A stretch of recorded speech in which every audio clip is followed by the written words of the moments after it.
the lead in the movie to play Anthony Burley's part, the part of the gay guy, and then I didn't get it because they went to Anthony got it.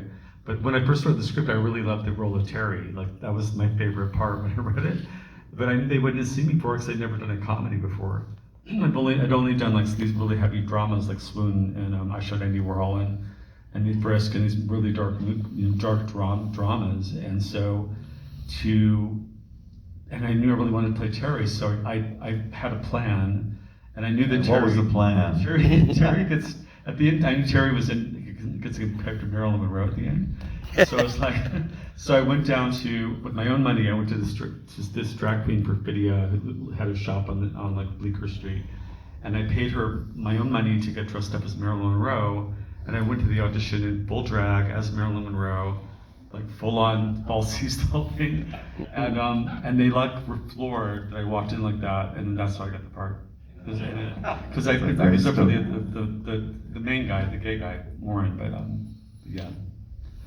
Hair is 90% of acting. It's really important that you talk about this. They don't teach you that in school. But. Great role, and you had all the best one-liners, right? Best one-liners. Yes. It's really funny. I mean, the director, the script was really funny when you read it. It's exactly what I thought it was going to be like when I made it. And it was a really fun group of people. Like just Molly Price, who played Meryl. She's so fantastic. That when I watch those scenes now, all I think about is like, don't laugh. Like when I was in the scene with her, she kept making me. I was trying so hard not to laugh because she was so funny in real life. And then, what was your next project after Kiss Me? Back to drama, or? I did a movie called The Misadventures of Margaret, which never came out in the United States. It was in London, and I shot it there. Bert Shields was in it with me, and Jeremy Northam and Parker Posey, and I was there for 3 months. Actually, the last time I saw this movie on the big screen was with Bert Shields, because we were doing that movie at the time when Kiss Me Guido came out, so I went with her and her mom to see it at the theater, and that's the last time I actually saw the movie. Wow. Was when I was making that movie. So. Do you prefer comedy or drama? Or I prefer comedy. Yeah, comedy. I mean, it's just when I was younger, it was more fun to because I wanted people to, I'm gonna express my pain, and now I'm just like too tired. And tell us about let's see, your stint on Sex and the City. You did a great episode. When I was watching the movie, I kept thinking about like that. This was like 1997, right? That was like right before the year that Sex and the City came on, I think. Right. Or Correct. The year before or something. So like New York City was such a great time to be in New York, you know. And I remember like watching it, I was so nostalgic for that time and for New York at that time. And also there's like telephones and it was texting, and it just seems so like innocent now, you know. It's just so refreshing, and that whole analog of it all. But because of this part, I was up for some TV shows, and I got Sex and the City kind of because of this part, because the character is very similar. And but yeah, I did a scene with Samantha Birkin bag guy in Hermes, and I did that show, and then I'd never watched Sex and the City. I'd seen it a couple of times, and when I showed up on the set, Kim Cattrall was in the trailer with me. It was like really early, and she had like curlers in her hair, and she was like, I didn't know much about her character, and she was like, and I was working on my book at the time, and I said, it's so nice to be acting because I've been writing, and she's like, I'm writing a book too, and I'm like, really, what's it about? And she's like, sex. And I'm like, oh, that's like very Samantha thing to say. But yeah, so I did Sex and the City in 2000 or 99. I think I shot it like right after this. So, what are you currently working on? I'm currently working on the Adam and Steve sequel, which is coming together pretty easily. It's very. It's called Adam and Steve 55+. It's a self-explanatory title, and it's sort of it's very similar. It's kind of like this movie. It's very similar. Got the same kind of comedic spirit, and yeah, it's. And where does it take place? It takes place in Palm Springs. If anyone wants to be an extra, It's shooting. We're shooting for one day, December 7th, at the Christmas parade. There's a crazy gay tap dancing number in the Christmas parade that we're doing, and then we're shooting for real in May next year. We'll start the first week of May. We're shooting principal photography. And it all takes place in Palm Springs, It right? takes place here, yeah. It's about all of you and me. And the tramway, right? The tram. It's on Yeah. the Tram's location. Nice. I'm trying to use the city as I can't believe no one's made a movie here. It's such a, really showing off this location. And It's such a quads. What'd you say? And quads, which will be And fun. Quads is in the movie, yes. Yes. Quads is in the movie. So yeah, I'm just like, I'm just writing about how weird it is to be older and gay and getting older, like in our generation, and yeah. You're 55, you're just a baby. You're out here, right? Well, I live in a 55 plus community, so I'm like the twink there. Yeah. Oh, and my hair was the reason I bleached my hair is because all the other actors had brown, all the Italian, everyone was Italian and dark hairs, and I had really black hair, so I thought I bleached my hair blonde. And I used to watch these before I went to the set every day.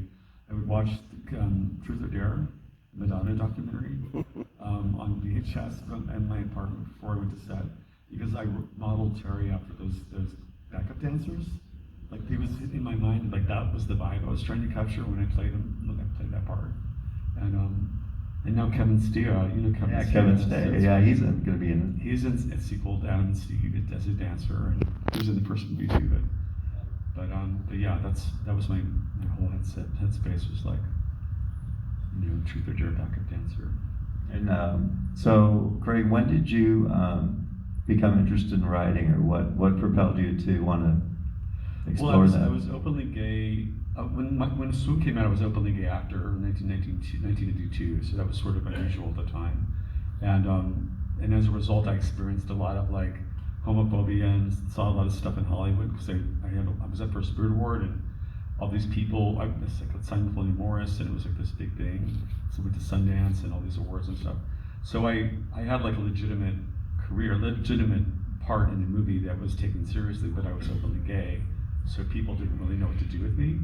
And I was always going in for like, I was going in for like the tortured, like schizophrenic gay guy or something, and I actually did, because I forgot to mention, but whenever I did, because of this movie, I was I was up for Jack on Will and Grace, like it was basically between me and Sean Hayes. It was really close. Wow. And tell us that story. That's really interesting. It was just that the movie came out, and I remember reading the Will and Grace script, and I was like, this is never going to be successful. It's so stupid. I didn't get it. And I remember the audition, there was a bird cage or something, and Jack has a bird in a cage. I just remember that part of it, but yeah, I auditioned for the pilot, and I was, I didn't get it. I was always like, bridesmaid. But it was because of this movie that I got that audition, because it's a very similar character to Jack. And then they made a TV show out of Kiss Me Guido, and it was called Some of My Best Friends, which starred Jason Bateman as the gay guy, and I forget who played the straight guy, Frankie. Bad for forgetting, but Alec Maba played my character in the TV show. He played Terry. All the other characters were the same, and my character was Asian. Because there was so much I was so similar to Jack, and there'd be like two Jacks on TV at the same time. So Alec did it. He's hysterical, and I love him. He's really, really brilliant. So, but it did have a life after this. It went on to they made a TV show out of it. And you wrote on HBO's True Blood. Yeah, after my acting career sort of fizzled, so I wrote a book in 2003 because I had this. I forgot I was talking about that. I had this career as an openly gay actor, and so I was approached by St. Martin's Press to write a book about being gay and being out in Hollywood, like in the 90s. So I wrote a memoir based on funny stories about that crazy time, and then because of that, that's really how I became a writer. When I got to write my book, and I was like, oh, I like this so much more in some ways, because I'm actually, believe it or not, kind of a little shy. I'm watching that movie. I'm like, how did I do that? Sometimes if I have a character, I'm much more able to play that, extroverted. But so my book, I wrote this book, and then I went on a book tour, and it just was such a fun experience. And then from that, I was a writer, and then I wrote the screenplay for Adam and Steve, and then because of that, I wrote 3 seasons of the Big Gay Sketch Show for Logo. I worked on that show, produced that show, and that was my entrance into television. And then from that, I got an agent, and Lisa Kudrow read my book. It had been on print for a while, and she wanted to make a show about religion, and my mom was religious. There's funny stories about that. So I pitched a show to Showtime and HBO with her and her producers, and Showtime bought it, and that's how I got into television as a writer. And I adapted my book as a pilot for Showtime, and then I just started getting jobs as a TV writer. So it just sort of happened. I worked on True Blood. The last sort of big job I had was that, 2014. Fantastic. I'm tired, busy, but I really like writing for television. It was really very. I mean, it's just it's just I don't know.